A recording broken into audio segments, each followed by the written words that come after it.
कहानी उन आम घरों की है जहां खाने वाले तो कई, लेकिन कमाने वाला एक मर्द ही होता है। बावजूद इसके उससे उम्मीदें कम नहीं होती। देखिए जी, सामने वाले वर्मा जी कैसी अच्छी तरह से सफाई करते हैं छुट्टी वाले दिन अपने घर की, और एक आप हैं। अरे यार, उनके पास कार है, ऑफिस पास में है और हफ्ते में 2 दिन की छुट्टी होती है, तो फर्क तो पड़ता है ना। मेरी तो शादी ही गलत हो गई। अरे कोई मस्त लड़का मिलता, कमाता भी, घुमाता भी, घर के कामों में भी मदद करता, लेकिन नहीं जी, हमारे वाले को तो कमाने से फुर्सत ही नहीं, और कमाई भी ऐसी कि कोई जरूरत पूरी ही नहीं हो रही है। सुनील बेचारा शीना को देखकर सोचता है कि शीना सही कह रही है।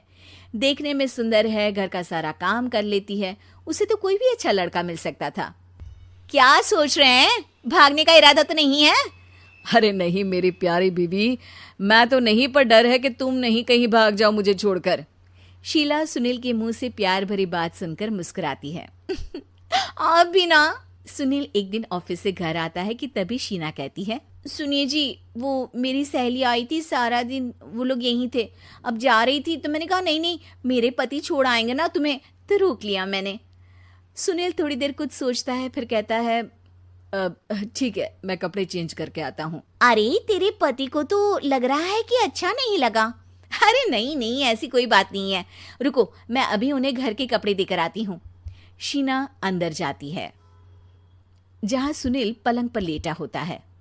अरे क्या मजाक है, वो कह रही है कि आपने मुंह बना लिया। सही तो कह रही है, सुबह से अब ऑफिस से लौटा हूँ, एक कप चाय का तो पूछा नहीं, 20 किलोमीटर जाओ और आओ, और फिर कल उसी टाइम पर ऑफिस। अरे यार, मुझे गाड़ी चलानी आती ना तो बोलती भी नहीं आपको, और कौन सा रिक्शा खींच कर जाना है आपको। सुनील अब क्या बोलता। रात देर से आता है और सो जाता है। अगले दिन शरीर दर्द हो रहा है। अरे तो मत जाओ ना ऑफिस, चलते हैं ना मार्केट घूमने, फिर पिक्चर देखेंगे और रात में खाना खाकर घर वापस।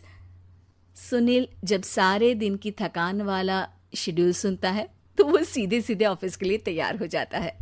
अब आए दिन शीना की डिमांड बढ़ती ही चली जाती है और सुनील उसको पूरा भी करता। लेकिन एक दिन, ए जी मेरा भाई आ रहा है, उसे 2 लाख रुपए की जरूरत है। हाँ तो मैं क्या करूं शीना, मेरे पास इतने रुपए नहीं है। हाँ हाँ पता है नहीं है, लेकिन किसी से लेकर तो दे सकते हो ना। अरे मैं किससे मांगू, मेरे तो जानने में भी कोई नहीं है जिसके पास इतनी बड़ी रकम हो। तभी वहां शीना का भाई शीनू आ जाता है। जीजा जी कैसे हैं आप? अब मैं ठीक हूँ शीनू, अचानक इतनी बड़ी रकम की जरूरत कैसे पड़ गई?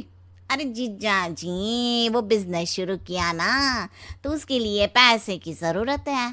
काफी हो चुका है, थोड़ा पैसा बचता है तो मैंने सोचा आपसे ले लूं।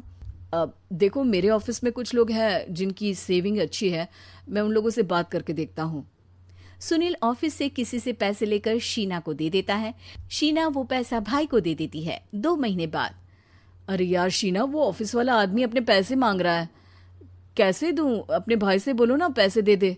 अरे हाँ हाँ दे देगा, कहाँ भागा जा रहा है, आप उनको बोल दो कि दे देंगे। थोड़े दिन बाद, शीना, वो आदमी मुझसे आज भी पैसे मांग रहा था यार, मैं तंग आ गया हूँ। ऑफिस जाते ही सामने उसका चेहरा दिखता है, क्या बोलूं, बार बार पैसे मांगता है। अच्छा मैं शीनू को फ़ोन लगाती हूँ, बात करके देखती हूँ। शीना भाई को फ़ोन करती है, लेकिन वो फ़ोन उठाता ही नहीं। लगता है भाई कहीं ऐसी जगह है जहाँ नेटवर्क की समस्या होगी। सुनील अगले दिन दोपहर को ही घर आ जाता है। उसका चेहरा उतरा और परेशान सा होता है। वो रोने लगता है। अरे क्या हुआ जी, आप इतना परेशान क्यों हैं? सब ठीक तो है ना? अरे नहीं शीना, कुछ ठीक नहीं है, मैं ठीक नहीं हूँ। तुम्हारे भाई के लिए मैंने जो पैसे लिए थे, उस आदमी ने आज भरे ऑफिस में सबके सामने मेरी बेइज्जती कर दी।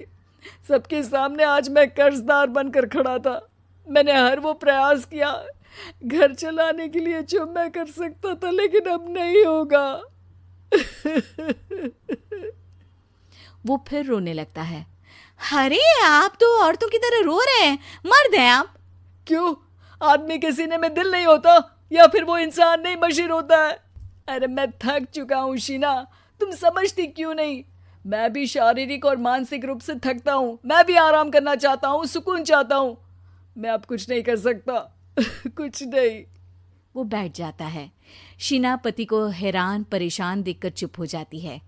अगले दिन, सुनिए, ये लीजिए 2 लाख रुपये, उस आदमी को दे दीजिए और बोल दीजिए कि आज के बाद किसी को पैसे के लिए बेइज्जत ना करे। सुनील पैसे देखकर राहत की सांस लेता है। अरे शीना, तुमने तो मेरा बहुत बड़ा काम कर दिया। अब मैं शान से ऑफिस जा सकता हूँ। लेकिन ये पैसे आए कहाँ से? ये पैसे मैंने अपने गहनों को गिरवी रख कर लिया है। तुम ठीक रहो, निश्चिंत रहो, मैं बस यही चाहती हूँ। मुझे माफ़ करना, पर अब मैं समझ चुकी हूँ कि मर्द को भी दर्द होता है।